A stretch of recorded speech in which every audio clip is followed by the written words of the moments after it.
Program intervensi tahfiz ni telah berjalan selama 5 tahun dan tahun yang terkini lah kohort yang kelima. Maknanya saya lihat program intervensinya telah pun menepati objektif dan sasaran.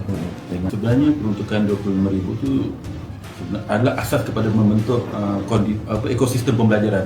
Saya sangat menekankan tentang iklim dan ekosistem pembelajaran untuk pelajar tahfiz. Pertama, kelas mesti kondusif. Bila kelas kondusif, maksudnya kelas tersebut disediakan dengan prasarana yang baik, ada pengharu dingin, ada smart TV dengan bilik yang kemas, maksudnya ada kemudahan komputer, alat cetak, dan bantuan RM25,000 itu sebenarnya sangat menepati pembinaan bilik darjah yang kondusif. Intervensi tahfiz ni?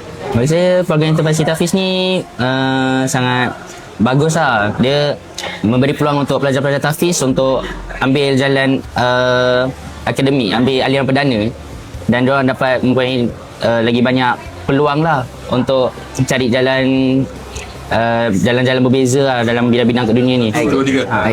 Terima kasih Tabung Wakaf Rakyat Johor, Perbadangan Islam Johor atas sumbangan terhadap intervensi tahfiz model bekuk. Terima kasih.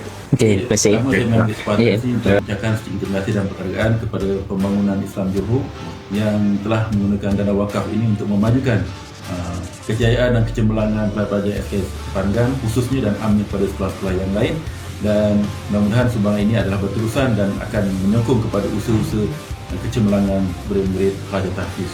InsyaAllah. Sekian. Jadi saya ucapkan terima kasih kepada Perbadanan Islam Johor atas sumbangan atas program intervensi tahfiz SPM SMK Panggang.